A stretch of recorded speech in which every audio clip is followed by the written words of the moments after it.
sorry to disappoint, but it's not going to be about Jose or Maurizio, because that's it's one of them that you. Yeah, I'll answer a couple, but I can start with it's good to have Jose back, definitely, especially for you guys, maybe for me, because you can talk and write about everything else, and for Maurizio it's always sad when one of your colleagues, good man, you lose your job before Christmas. It's never nice to see, so just wish him all the best. Does it shock you though that this is a guy that took a team to a Champions League final and finds himself out of work?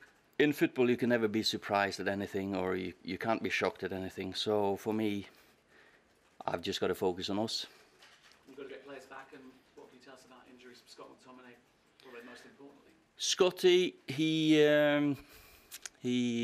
hurt his ankle, so he'll be out for still a couple of weeks, I reckon, so he won't be ready for this week. We've lost Rojo, he's injured. Paul, still injured. But we've got Axel, Luke, Nemanja back in training, so we're looking better. We're getting numbers back. Maybe not match fit, Axel and Luke, they've been out for a long time. Nemanja's been out, but numbers-wise in training, we're looking stronger. You ended before the international break. You ended it in reasonable form and got yourself in position terms up the Premier League, but there's still a massive points gap between fourth and where. Yeah, it's a clear gap in the league between the top four, and then there's I don't know how many teams within a range of 3 or 4 points. So for us it's about consistency now, get as many points on the board as we can. We turned the corner, we felt, performance-wise and results-wise after the last international break. But then again, it's so tight, as you say, and I'm just looking forward to this game. We need to have a good performance and a result.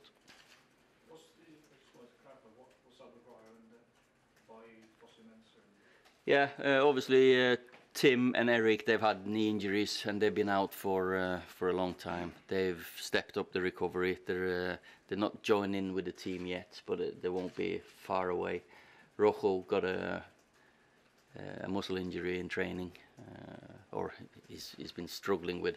So he's been trying to get back. He's not ready yet. He had to pull out of the international. So he was playing on with some discomfort towards the end of that run, so maybe a couple of weeks. Just about obviously the bit of the managerial merry-go-round, if you like, and you're surprised, but you're never surprised with football. But no. Inevitably now, with someone like Pochettino out of work, and you know, a manager that was linked with here, does that ever add any pressure to you? Is there something that ever bothers you when these situations arise? No, it doesn't bother me at all, because you know, when I've got the best job in the world, and I'm sure that if you're in a job or if you're out of a job and you're a manager, you'd want this job. So it doesn't really matter if it's whatever happens around there. I've got to focus on my job at Man United, do it as well as we can. We've got obviously I speak with Ed, speak with the owners all the time about how we're going to move the club forward, and that doesn't change if some other clubs change their managers. Well, you said a few weeks ago you hope Paul could be back after international break. Yeah. Now that's not the case. Yeah. Why is that, and when do you anticipate him being back? Well, he had another test and a scan this just at the start of the international break, and he's not healed yet, but he's stepping up his recovery, and he's out of a cast, so he doesn't have to have the cast on. So he was in a cast for about 6 weeks, 6-7 weeks. You do lose loads of muscle, so he's gradually now just stepping up, walking on the treadmill, biking with a free ankle. So it'll still be a few weeks, yeah. Do you think it'll be next year before we see him again? No, we hope to see him this part of in 2019, yeah. Because there was a video posted on Instagram, I think, of him playing basketball, and he seems to be moving quite freely. Is he closer than training? Because it was. Well, I said last. Did I say last press conference, we don't play basketball. We play football. It's a game that we. Sometimes it seems to be a bit frustrating. But I don't see many basketball players tackling ankles and twisting and turning as with studs. So no, he's not ready to. He's not ready to train. No. Some of the players went to Dubai at the start of the international break. Yeah. Was a suggestion that they planned out themselves and wanted to go and take some coaches and improve the fitness themselves. Was that the case? We had to pay for it. The club had to pay for it. I decided that they should go. So no, if only so they would have had to pay for it themselves. No, it was. I felt it was time for them because they all to go there, get some sun on their backs, bring a couple of the coaches, do some training there, and bring their partners, kids, and. Nothing formal, just so it's in Manchester. It's been quite rainy and floody, so it was good for them to go there. Ole, you're 9 points behind the City of football. Yeah.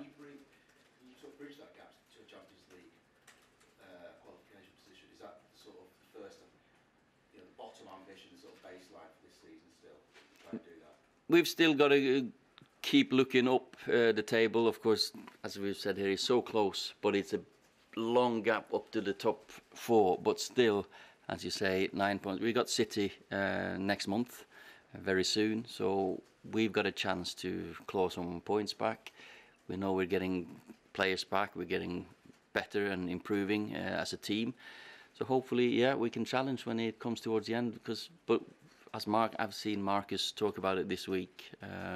It's not just about getting into the top 4, but that's a bit. That's a little bit of a goal for us, of course. Ole, how happy are you that Dean Henderson can't play against United this weekend, given his form? Very. Dean's done really well for them, and Sheffield United's been really good for him. Then again, they've Simon, the second goalkeeper, would probably, if he'll play. I've had him at Cardiff as well, so he's still a good goalie. Ole, when you're without Scott and you're without Paul, does that show a real problem area of your team, that midfield, that you just have that lack of numbers, quality and depth? Well, we've lost Nemanja for a long period. Of course, that's going to take its toll for any midfield. If you take 3 midfielders out of any top club, I think they'll struggle. But Fred's stepped up, and we'll just have to try to conjure up a way of replacing them. Is that still an area, though, you think you need to strengthen long term? Long term, we're looking at different positions and midfield. We have been looking at midfielders. Is there a specific type of midfielder you think you need?